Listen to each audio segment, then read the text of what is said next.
Ya, Bang Riau itu bang soal asuh anak gitu kan, dia membahas mana kalau dia tidak membatasi, dan bahkan kalau misalkan yang kedua itu kan ketika dia mau berdiskusi sama Ruben dialihkan ke pengacara itu bang, dua poin dulu.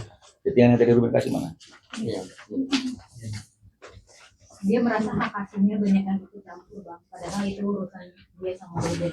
Saya tidak pernah ikut campur, ya.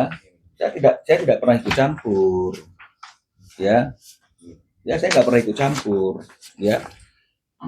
Ketika Ruben merasa bahwa di ruang tertutup pembicaraan dia, komunikasi dia dengan mantan istrinya itu tidak pernah clear, tidak pernah memberikan suatu dampak yang bermanfaat bagi dia untuk bisa bertemu dengan anaknya, dan menurut Ruben sulit sekali berkomunikasi dengan kamu. Wajar nggak kalau misalnya kemudian Ruben menunjuk seorang pengacara untuk membela kepentingan hukumnya agar dia bisa mendapatkan hak untuk bertemu dengan anaknya? Di mana salahnya di sini? Baik secara etik maupun hukum, di mana salahnya? Apa ada orang yang gila yang komunikasinya enak-enak tapi kemudian dia suruh pengacara yang menjadi jembatan untuk komunikasi? Nggak ada. Ini pasti karena komunikasinya itu tidak berjalan dengan baik dan Ruben merasa ini kok muter-muter terus, kan begitu artinya. Kok nggak ada satu penjelasan dan apa namanya itu omongan yang sama-sama paham gitu loh. Sehingga akhirnya karena mentok terus ya Ruben tentu dong dia tunjuk kuasa hukum untuk memperjuangkan haknya dia. Di sini di mana salahnya? Baik secara etik maupun hukum. Kalau udah ada kuasa hukum, ya kuasa hukum yang bicara dong.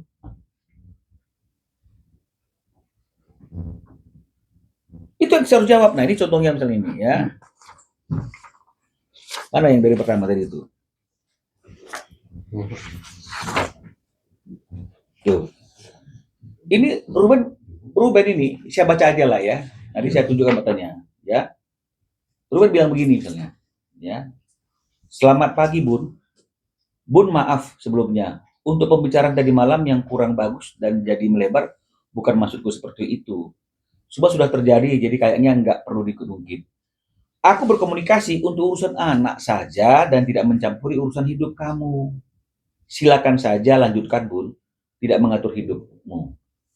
Masuk 2025, aku tutup kupingku dan fokus ke anak saja. Dan jika kesal, Jika kesalku datang, aku bayangkan hal-hal yang baik tentang kamu aja.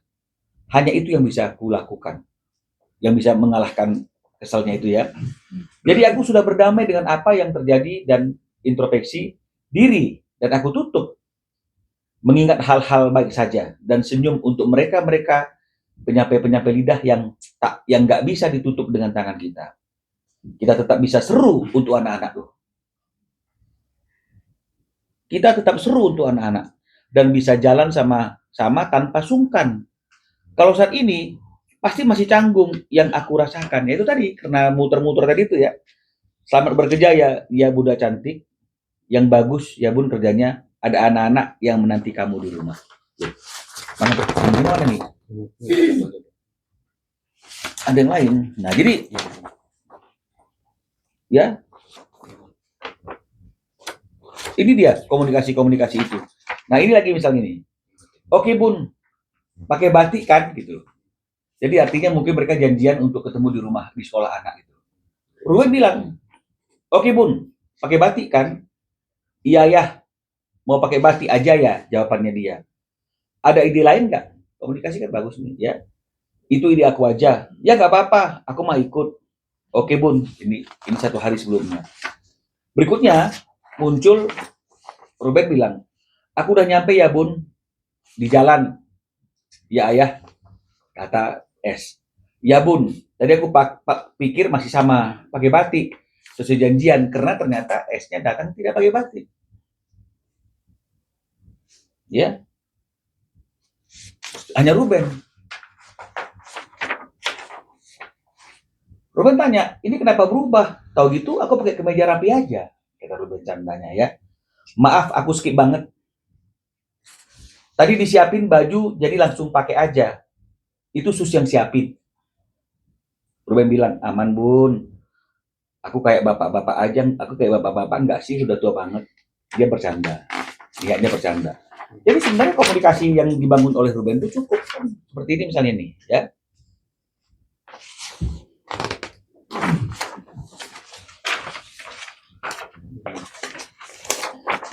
Ya saya baca dengan bukti aja nih ya, ya. Malam, kamu udah di Thailand, berarti ini posisinya S pergi ke Thailand. Ini untuk membuktikan apa nih? Jangan nanti dianggap ungkit-ungkit. Ini untuk membuktikan komunikasi. Ya, Ruben terus kok ngajak komunikasi. Ya. Nanti jadi gini, karena dia langsung merujuk kepada chatnya S sebelumnya. S bilang gini, nanti aku juga ada jadwal ke Thailand ya, dan udah juga ada Nai, Nene dan Yeye, dan pas anak-anak ada sekolah dan les juga ya. Jadi artinya dia yang memutuskan. Jadi kalau dibilang mayoritas Ruben yang memutuskan, saya juga bingung. Karena di sini kan dilihat tuh, aku mau ke Thailand, ada jadwal ke Thailand, nanti Nene dan Yeye, berarti kakek dan nenek. Loh, soalnya Ruben bilang, soalnya informasinya cuma ini, tapi nggak ada tanggal loh, kata Ruben. Karena rencana, planning, kan nggak ada tanggal ya. Nah, dia jawab, iya, ada Nene dan Yeye di rumah. Kan kemarin udah bilang. Ruben bilang, iya, tanggal dikasih tahu, jadi aku tahu, kan aku tektokan ke kamu. Iya, jadi pertanyaannya tiap aku pergi, aku tuh harus kasih tahu kamu. Nyambung nggak sih?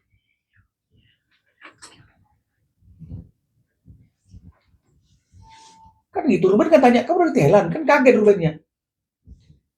Soalnya kamu cuma menginformasikan, aku akan ada jadwal ke Thailand. Dan udah juga ada Nene dan Yeye. Tanggal nggak disebutkan, tiba-tiba udah di Thailand aja. Nah, Ruben tanya dong, itu nih. Iya, tanggal dikasih tahu, jadi aku tahu kan, aku kan tektokannya sama kamu, sama Miko, kamu kasih tanggal. Dia jawabnya gini, iya, jadi pertanyaan aku, tiap aku pergi, aku tuh harus kasih tahu kamu. Kan kalau kamu pergi pun, aku nggak tanya, dan nggak kasih tahu ke aku juga. Jadi rada bingung nih, ini udah posisi bercerai nih, kalau nggak salah, ya. Loh, jadi Ruben bilang begini, lebih info karena kan anak-anak adik kamu. Nah, ini ya, ini bukti nanti boleh diambil. Jadi ini buktinya ada semua nih. Ya, tadi saya maunya seperti itu Limbat nggak ngomong banyak, saya kasih bukti. Tapi nanti kan kalian nggak mau nanti kan, nah itu ya. Saya tanya apa, keluarkan buktinya. Saya nggak ngomong. Nah, tapi kan nggak enak. Nah, jadi ini ya, jadi gini. Jadi rada bingung nih kata si S-nya. Ruben bilang, nggak ada yang dibingungin sih. Kan orang tuanya cuma kita. Ya. Iya memang nggak ada. Ya emang nggak ada. Ya gimana? Tapi bingungnya kita udah pisah, kenapa aku harus laporan ke kamu kalau aku pergi? Padahal yang ditanya, ini berkaitan dengan masalah anak. Dia berpikir, Ruben ngerecokin dianya gitu loh. Oke? Bukan masalah orang tua anak-anak. Ini masih dari S. Ruben jawab lagi. Loh, kan kamu ninggalin anak-anak. Ya nggak apa-apa. Tapi bisa diinfo ke aku, info ke ayahnya, kalau bundanya nggak ada. Kan aku bisa tahu dengan siapa dan harus kesepakatan sih, dan tinggal bicara bukan laporan sih, Bun. Jadi artinya biar dia tahu. Kalau bundanya nggak ada, jadi kan dia juga bisa ikut bantuin ngawasin anak-anaknya. Bukan kamu harus lapor kemana-mana gitu loh, ya. Dia bilang lagi, kan udah bilang sama kayak biasa, ada Nenek dan Yeye. Juga nggak ada yang berubah. Loh, dia ngerti nggak? Ini bukan lagi dalam suatu perkawinan. Ini sudah dalam perpisahan. Yang anak-anak ada dalam hak asuhnya dia. Harusnya kalau memang dia meninggalkan anak-anak, yang pertama dia informasikan itu adalah ayahnya. Ruben nggak diinformasikan. Dia bingung. Jawaban S kan seperti biasanya. Ini apa gitu? Ya menyimpang. Oh, saya harus laporan, bukan kamu harus laporan, karena aku tahu anak-anak itu ada di mana, kamu kalau nggak ada, aku bisa bantu urusin, kan ini anak-anak kita. Ya, bukan anak-anak pengacara ya. Yang bilang anak pengacara siapa? Kan saya nggak pernah bilang itu anak saya hanya bilang bagi dong haknya ke Ruben, kan hanya itu aja. Saya juga nggak pernah mendeskripsikan apa yang dirasakan oleh anak-anak. Ya, saya belum hebat mendeskripsikan, nanti nggak sayang lagi loh, nggak juga. Karena nggak ngerti saya. Ya. Oke, saya teruskan ini ya. Kan nggak ada yang berubah gitu, karena sudah pisah. Jadi kalau udah pisah itu, kalau misalnya dia sebagai orang yang memegang amanah hak asuh anak itu, kan harusnya bilang ke ayahnya dong. Nah, oke. Dibalas lagi sama Ruben. Tapi situasi kita berubah sih. Gini, tapi situasi kita berubah sih. Jadi yang nggak ada salahnya kan, suruh orang aja, nggak apa-apa, kasih tahu, nggak apa-apa. Komunikasi kita hanya tentang anak-anak kok, bukan mesti laporan. Jadi udah jelas ya.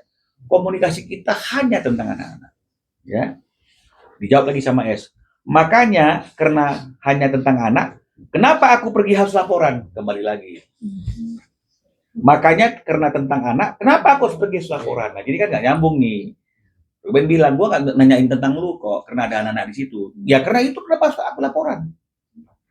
Ya memang harus laporan karena ada anak-anak, tapi dia kan nggak ngerti gitu ya. Kenapa dia jawab seperti itu? Kenapa aku harus laporan? Bingung kan? Jadi udah dikasih tahu juga nggak ada yang harus diribetin. Nah, ya.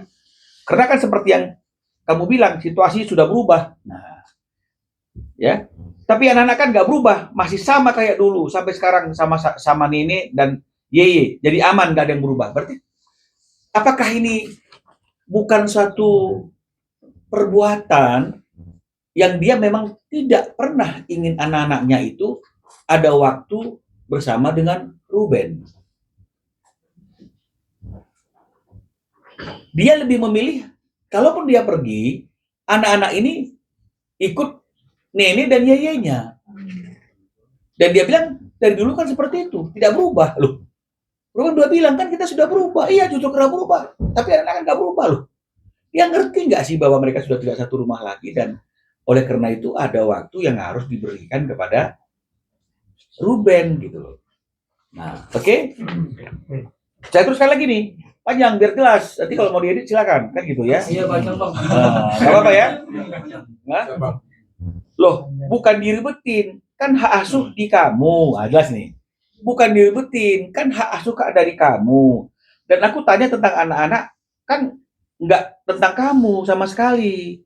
Karena kamu pergi, ya masa aku main iya saja tanpa kita kata sepakat gini. Masa kamu pergi aku iya saja tanpa kata sepakat anak-anak siapa yang jaga?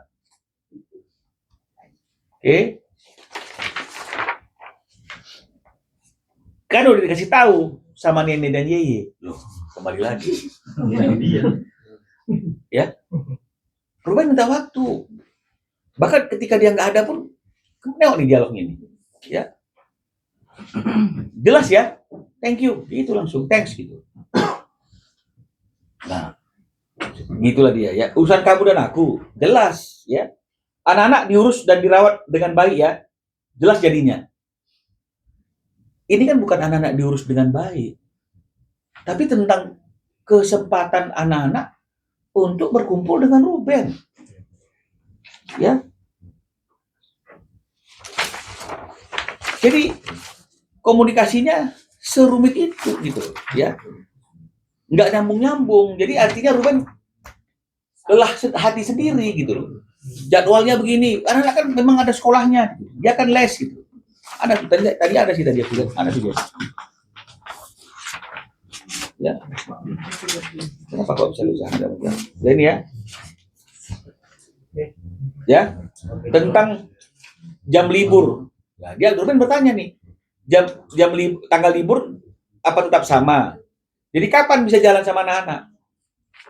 Jadi kalau dia bilang Ruben yang gak ada waktu, aduh, masya Allah, ya Ruben yang gak ada waktu.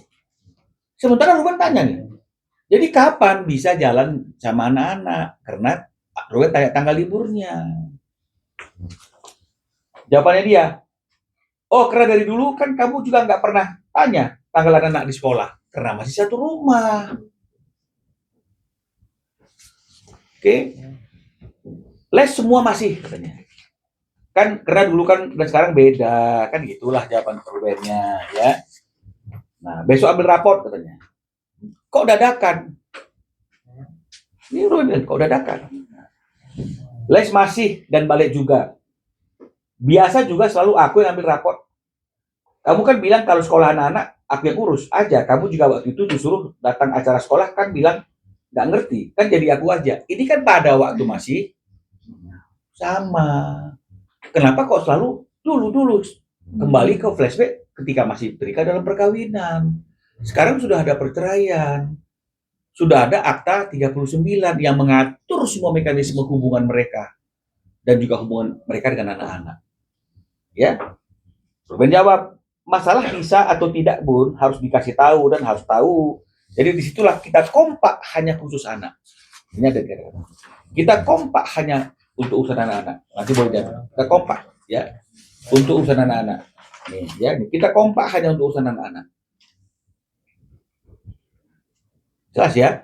Jadi Ruben bilang kita oke, tapi kan kita harus kompak urusan anak-anak, jangan dadak-dadakan, jangan ini kan begitu. Nah, dijawab lagi. Hah? Ini dari dulu nggak ada di jadwal dan kejadian. Ada mereka libur. Nah, kembali lagi. Ya, Ruben bilang lagi nih, iya. Bisakah diinfokan kapan liburnya? Ya, maaf. Kembali Pak Ruben ngomong maaf. Ya, maaf. Kayak contoh bagi raport. Baru kemarin diinfo. Kalau nggak dibahas tentang jadwal, kok nggak dibahas tentang jadwal libur. Nah, jadi ya baik kamu atau aku bisa atau nggak bisa ya harus tahu dulu. Inilah yang tadi saya katakan harus ada diskusi bekerja sama. Ya. Terus kapan aku dulu lagi. Terus kapan aku jalan-jalan sama anak-anak? Sebelum anak-anak Natal? Nah. Dan bagaimana tanggal 23 Desember ini? Nah, ini kan Juni nih kan udah pisah nih. Jadi Ruben tanya. Ini kapan jadwal aku dengan anak-anak? Jawaban dia nih. Kegiatan sekolah dari dulu kamu juga tidak pernah mengurus, kembali lagi. Dan tidak pernah ke sekolah juga. Yang ditanya, kapan anak-anak libur? Kapan aku bisa ketemu sama anak-anak? Kapan aku bisa jalan sama anak-anak? Yang dijawab, dari dulu kan kamu gak pernah mau tahu urusan sekolah. Oke. Ruben bilang, saya juga nggak tertarik urusan pribadi. Di sini bagaimana dilihat jalan sana sini sama orang kecuali ayahnya, kenapa bisa? Ya, dia nggak tertarik urusan pribadi, tapi kan kamu bisa ke sana sini ayahnya ngelihat. Tapi ayahnya kenapa nggak bisa? Kenapa Ruben nggak bisa jalan-jalan sama anaknya? Gitu. Tapi dia lihat anaknya jalan-jalan gitu, ya. Jadi kamu kaitan tentang anak, ya aku masih punya hak untuk tahu dan saling bekerja sama. Jelas ya, saling bekerja sama.